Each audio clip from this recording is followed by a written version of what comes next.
Oke, Assalamualaikum warahmatullahi wabarakatuh. Materi terakhir di pertemuan mata kuliah kesekretarisan ya tentang agenda kerja pimpinan. Mas akan menjelaskan tentang bagaimana sih cara mengatur agenda kerja pimpinan ini. Sehat semuanya ya, Miss harap semua bisa standby karena nanti ada tugas terakhir yang harus kalian kerjakan. Insya Allah untuk soal UAS kalian Miss akan bahas tentang atau akan dikeluarkan materi tentang agenda kerja pimpinan. Oke, kegiatan pimpinan. Seorang pimpinan pasti memiliki banyak tugas dan tanggung jawab, banyak sekali pekerjaan. Salah satunya mungkin meeting, perjalanan dinas ya, ataupun mensurvei cabang baru dan sebagainya. Nah, karena setiap harinya banyak sekali kegiatan, seorang sekretaris harus bisa mengatur jadwal tersebut agar tidak bentrok. Agenda kerja pimpinan merupakan bagian dari kegiatan keprotokolan atau kegiatan yang prosedural ya. Untuk itu perlu diatur seefektif dan seefisien mungkin, mengingat seorang pimpinan itu mempunyai banyak pekerjaan yang diutamakan untuk bisa mengambil keputusan dengan tepat. Seorang pimpinan biasanya memiliki kegiatan yang padat. Nah, untuk itulah kalian perlu belajar bagaimana cara mengatur. Nah, untuk apa sih diatur? Fungsi agenda kerja pimpinan yaitu mengelola kegiatan pimpinan agar dapat terlaksana ya dengan baik tanpa menghambat tugas penting lainnya. Agenda kerja pimpinan disusun oleh sekretaris dengan cermat ya. Perhatikan jangan sampai ada yang bentrok. Kalau sampai ada yang bentrok berarti bagaimana? Malah bisa terbengkalai. Yang seharusnya bisa dikerjakan dalam satu hari atau 2 atau 3 pekerjaan, gara-gara bentrok akhirnya gimana? Tidak bisa berjalan. Malah semuanya, kemungkinan besarnya semuanya jadwal hari itu kacau. Ini menjadi tugas penting seorang sekretaris. Bagaimana sih caranya atau supaya sebelum menyusun agenda kita ngapain ya? Pertama kita menghimpun dulu, memperhatikan surat-surat yang masuk. Apakah mungkin ada surat undangan, ada surat seminar, ada surat rapat dan sebagainya ya.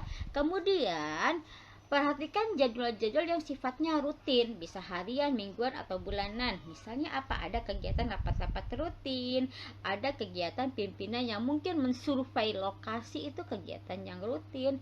Bisa begitu? Bisa. Pimpinan besar yang mempunyai banyak cabang perusahaan, bisa saja hari ini dia survei ke sini, hari ini dia survei ke sini, besok dia survei kemana.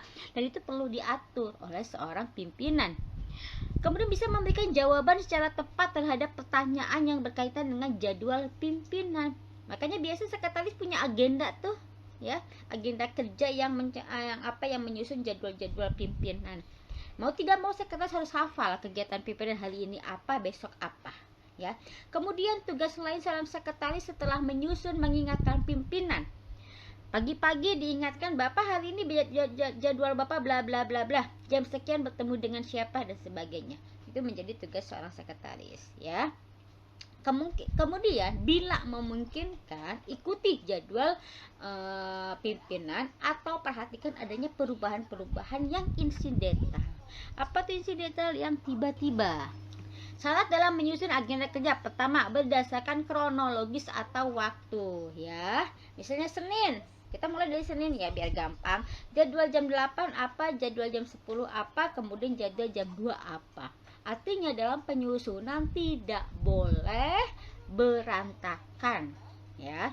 Kemudian juga perhatikan berdasarkan tingkat kepentingan, urgensi kegiatan tersebut ya.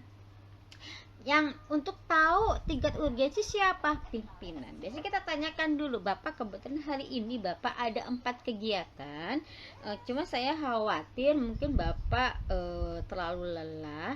Mungkin Bapak bisa perhatikan jadwal yang urgensi, kegiatan yang paling penting mana mungkin saya bisa atur.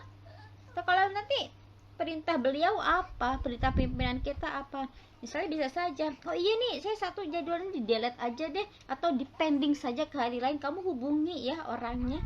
Atau menurut saya empatnya penting, kamu atur aja jadwalnya bagaimana kayak nggak apa-apa deh sampai malam. Nah itu bisa saja ya, tergantung bagaimana kemauan pimpinan. Tapi tugas kita adalah mengingatkan.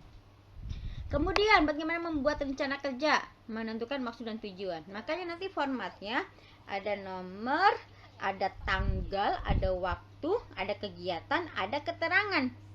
Nah, maksud dan tujuan nanti di keterangan diperjelas.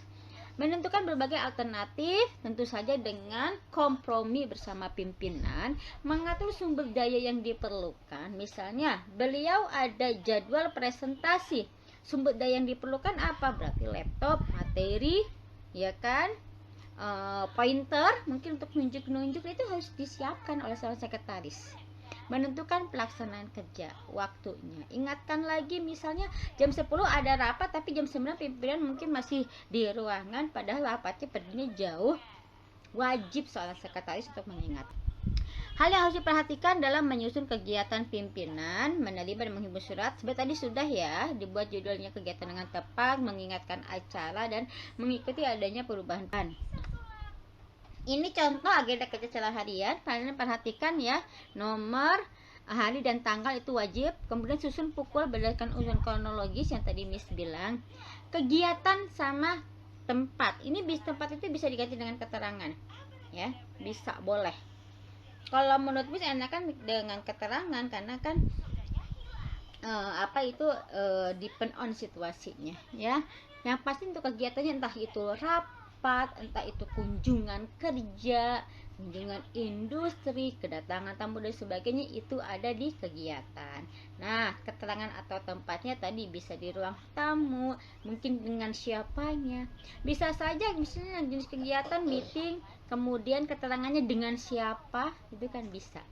Ya, jadi tergantung surat yang kamu terima, data yang kamu terima untuk menyusun agendanya itu seperti apa. Ini contoh kegiatan bulanan ya, lebih lengkap lagi, ada tempat, ada keterangan. Ini yang bagus yang mana? Tentu saja kalau ditanya bagus yang mana, yang lengkap. Kalau sudah ada poin tempat dan keterangan, mungkin seperti ini kalian lihat, bisa saja keterangan tidak terisi atau kosong, tidak apa-apa. Makanya kalau sampaikan paling enak kalian formnya atau formatnya nomor, hari atau tanggal, pukul, kegiatan sama keterangan.